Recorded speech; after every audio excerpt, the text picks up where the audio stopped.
ಯುದ್ಧ ಗೆಲ್ಲಬೇಕು ಅಂದ್ರೆ ಹಿಂದೆ ಸೈನ್ಯ ಹಾಕೊಂಡೆ ಹೋಗ್ಬೇಕಾಗಿಲ್ಲ, ಎದುರಾಳಿ ಹಿಂದ್ಗಡೆ ಮೋಟಿವೇಟ್ ಮಾಡಿದ್ರು ಸಾಕು ಗೆದ್ದು ಬಿಡ್ತೀರಾ ಯುದ್ಧನ. ನನಗೆ ಚಿಕ್ಕ ವಯಸ್ಸಲ್ಲೇ ತಂದೆ ತಾಯಿ ತಿರೋದಾಗ ಕೆಲವರೆಲ್ಲ ಹೇಳೋರು, ಅಪ್ಪ ಅಮ್ಮ ಇಲ್ದಾರ ಹುಡುಗರು ನಿನಗೆ ಮದುವೆ ಯಾರೋ ಮಾಡ್ತಾರೆ ಅಂತ. ನೀನು ಇವತ್ತು ಅಲ್ಲಿರೋದಕ್ಕೆ ಕಡೆ ನಾನು ಇವತ್ತು ಇಲ್ಲಿರೋದು. ಸಪೋಸ್ ಅವತ್ತು ನೀನು ಇಲ್ಲೇ ಇದ್ದಿದ್ರೆ ನಾನು ಅಲ್ಲೇ ಇದ್ದಿದ್ದೆ. ಪ್ರಾಮಾಣಿಕ ಪ್ರೀತಿ ಅಂದ್ರೆ ಪದೇ ಪದೇ ಪದೇ ಪದೇ ಪದೇ ಪದೇ ಪ್ರೀತಿಸೋದು, ಒಬ್ಬರನ್ನೇ ಪ್ರೀತಿಸೋದು. ಕ್ಲಾಸಿನ ಮೂಲೆಯಿಂದ ಕೊಟ್ಟಳು ಸ್ಮೈಲು, ಡೆಸ್ಕ್ಗಳೇ fail. Any type of publicity is a publicity. ನಾನು ಹೇಳೋದು ಕರೆಕ್ಟಾಗಿ ಯೋಚನೆ ಮಾಡಿ, ಪಾಸಿಟಿವ್ ಆಗಿರಿ. ಈ ಚಿತ್ರನ 1 ಮಂತ್ ಸಖತ್ತಾಗಿ ಪ್ರಮೋಟ್ ಮಾಡಿ ಎಲ್ಲ ಹೇಳಬೇಕು. ಏನು ಗೊತ್ತಾ, ಒಂದು ಯುದ್ಧ ಗೆಲ್ಲಬೇಕು ಅಂದರೆ, ಈ ಡೈಲಾಗ್ ಹೇಳ್ಬೇಕಲ್ಲ ಗೊತ್ತಿಲ್ಲ, ಬಟ್ ಸ್ಟ್ರಾಟಜಿ. ಯುದ್ಧ ಗೆಲ್ಲಬೇಕು ಅಂದರೆ ಹಿಂದೆ ಸೈನ್ಯ ಹಾಕ್ಕೊಂಡೆ ಹೋಗ್ಬೇಕಾಗಿಲ್ಲ, ಎದುರಾಳಿ ಹಿಂದ್ಗಡೆ ಮೋಟಿವೇಟ್ ಮಾಡಿದ್ರು ಸಾಕು ಗೆದ್ದು ಬಿಡ್ತೀರಾ ಯುದ್ಧನ. It is a modern warfare strategy. ನೀನು ಎದುರುಗಡೆ ಅವ್ನು ನೋಡಿಬೇಕು ಅಂದರೆ 1000 ಜನ ಹಾಕ್ಕೊಂಡು ಹೋಗ್ಬೇಡ ಮಗ, ಅವ್ನು ಹಿಂದೆ ಇರೋ ಮೋಟಿವೇಟ್ ಮಾಡಿದ್ರು ಸಾಕು, ಅವನು ಹೊಡೆದಾಗ್ತಾನೆ. ಇದೆಲ್ಲ ಹೇಳಬಾರ್ದು, political secrets.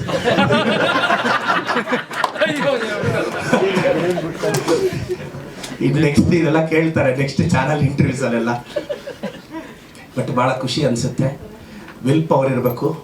First day collection ನಾನು ತುಂಬ ಸಲ ಗಮನಿಸ್ತಾ ಇರ್ತೀನಿ. ಫಸ್ಟ್ ಡೇ ಕಲೆಕ್ಷನ್ ಹೆಂಗೆ ತರಬೇಕು, ಸೆಕೆಂಡ್ ಡೇ ಕಲೆಕ್ಷನ್ ಹೆಂಗೆ ತರಬೇಕು, ಇವೆಲ್ಲ ಸ್ಟ್ರಾಟಜಿಕ್ ಆಗೇ ಇದು ಮಾಡಬೇಕು. ಒಂದು ದೊಡ್ಡ ಸಿನಿಮಾ ಹೆಂಗೆ ಗೆಲ್ಲುತ್ತೆ ಮಾರ್ಕೆಟಲ್ಲಿ, ಅದ್ರ ಹಿಂದೆ ಇರೋ ಸ್ಟ್ರಾಟಜಿ ಏನು, ಹಂಗೆಲ್ಲ ವರ್ಕ್ ಮಾಡಿದ್ರೇ ಮ್ಯಾಸಿವ್ ಹಿಟ್ಟಾಗಿ ಒಳ್ಳೆ ಕಾಸು ಮಾಡ್ತೀರಾ. ಈ ಸಿನಿಮಾದಿಂದ ನಿಮ್ಗೆ ಒಳ್ಳೆ ಹೆಸರು ಬರಬೇಕು, ಒಳ್ಳೆ ಕಾಸು ಬರಬೇಕು, ಇನ್ನೊಂದು ಸಿನಿಮಾ ಮಾಡಬೇಕು ಅನ್ನೋ ಆಸಕ್ತಿನೂ ಬರಬೇಕು. ಖಂಡಿತ. ನನ್ನ ಇನ್ನೊಂದು ಕನ್ನಡದ ಹುಡುಗರಿಗೆ ಎಲ್ಲ ಒಂದು ಮಾತು ಹೇಳ್ಬಿಡ್ತೀನಿ. ನನಗೆ ಚಿಕ್ಕ ವಯಸ್ಸಲ್ಲೇ ತಂದೆ ತಾಯಿ ತಿರೋದಾಗ ಕೆಲವರೆಲ್ಲ ಹೇಳೋರು, ಅಪ್ಪ ಅಮ್ಮ ಇಲ್ದಾರ ಹುಡುಗರು ನಿನಗೆ ಮದುವೆ ಯಾರೋ ಮಾಡ್ತಾರೆ ಅಂತ. ನನ್ನ ಮದುವೆ ತಾಜಲ್ಲಿ ನಡೀತು. ಎಂಟೈರ್ ಕನ್ನಡ ಚಿತ್ರರಂಗ ಮುಂದೆ ನಿಂತ್ಕೊಂಡು ನನ್ನ ಮದುವೆ ಮಾಡ್ತು.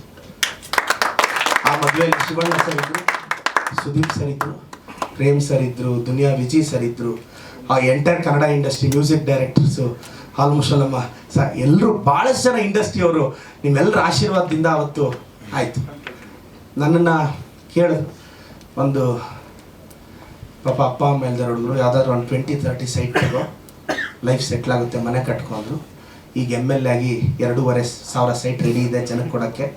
ಮುಂದಿನ ತಿಂಗಳು ಮೀಟಿಂಗ್ ಮಾಡೋಕ್ಕೆ ಇಷ್ಟ ಆಯಿತು. ಪಯಣ ಎಲ್ಲಿಂದ ಎಲ್ಲಿಗೆ.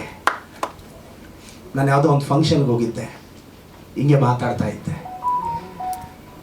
ನಾನು ಓದಿರೋ ಶಾಲಾ ಕಾಲೇಜು ದೂರದಲ್ಲಿ ಒಬ್ಬ ಹುಡುಗಿ ನಿಂತಿದ್ಲು. ಅವಳನ್ನ ನೋಡಿದಾಗ ನನಗೊಂದು ಡೈಲಾಗ್ ಜ್ಞಾಪಕ ಬಂತು. ನೀನು ಇವತ್ತು ಅಲ್ಲಿರೋದಕ್ಕೆ ಕಡೆ ನಾನು ಇವತ್ತು ಇಲ್ಲಿರೋದು. ಸಪೋಸ್ ಅವತ್ತು ನೀನು ಇಲ್ಲೇ ಇದ್ದಿದ್ರೆ ನಾನು ಅಲ್ಲೇ ಇದ್ದಿದ್ದೆ ಅಂತ. ಸ್ವಲ್ಪ ದಿನ ಪ್ರೀತಿ ಪ್ರೇಮದಿಂದ ಆಸೆ ಬಂದು ಕೆರಿಯರ್ ಕಾನ್ಸಂಟ್ರೇಟ್ ಮಾಡಿ ಮತ್ತೊಮ್ಮೆ ಮಗದೊಮ್ಮೆ ಯಾರ್ದಾದ್ರೂ ಹೆಸರು ಮರ್ತಿದ್ರೆ ಕ್ಷಮೆ ಇರಲಿ. ಈ ವಿಡಿಯೋ ಸಾಂಗು ಒಳ್ಳೇದಾಗಬೇಕು. ಪ್ರೀತಿ ಅಂದರೆ ಏನು? ಬೈಕಿನ ಹಿಂದೆ ಖಾಲಿ ಇರೋ ಸೀಟ, ಕಾಡುವ ಒಂಟಿತನಕ್ಕೆ ಹುಡುಕಿಕೊಳ್ಳುವ ಉತ್ತರವ, ವಾಟ್ಸಪ್ ಮೆಸೇಜ್ ತುಂಬಿಸಿಕೊಳ್ಳುವ ತವಕವ. What's exactly love mean? ಪ್ರಾಮಾಣಿಕ ಪ್ರೀತಿ ಅಂದರೆ ಪದೇ ಪದೇ ಪದೇ ಪದೇ ಪದೇ ಪದೇ ಪ್ರೀತಿಸೋದು, ಒಬ್ಬರನ್ನೇ ಪ್ರೀತಿಸೋದು.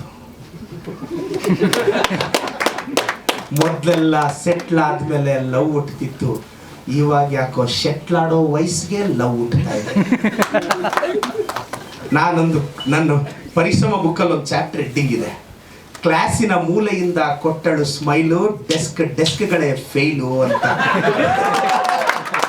ವಿಶ್ವವಾಣಿ ಪತ್ರಿಕೆಯಲ್ಲಿ ಅದು ಆರ್ಟಿಕಲ್ ಆಗಿ ಪಬ್ಲಿಷ್ ಆಗಿತ್ತು. ಬಂದು ಕಟ್ಟಿದಳು ರಾಖಿ, ಜೀವನವೆಲ್ಲ ಫೀಲಿಂಗ್ಸ್ ಮಾತ್ರ ಬಾಕಿ ಅಂತ. ಇದು ಇನ್ನೊಂದು ಅದೇ ಪರಿಶ್ರಮ ಬುಕ್ ಚೆನ್ನಾಗಿದೆ. ನನ್ನ ಬುಕ್ ಪ್ರಮೋಷನ್ ಮಾಡ್ಕೊಂಡ್ಬಿಡ್ತೀವಿ. ನೀವೇ ಮಾಡಿದ್ರಿ. ನಮ್ಮ ವಿಶ್ವವಾಣಿ, ನಮ್ಮ ವಿಶೇಷವಾಗಿ ನಮ್ಮ ವಿಶ್ವೇಶ್ವರ ಭಟ್ ಸರ್ಗೆ, ಚಿದಾನಂದ್ ಸರ್ಗೆ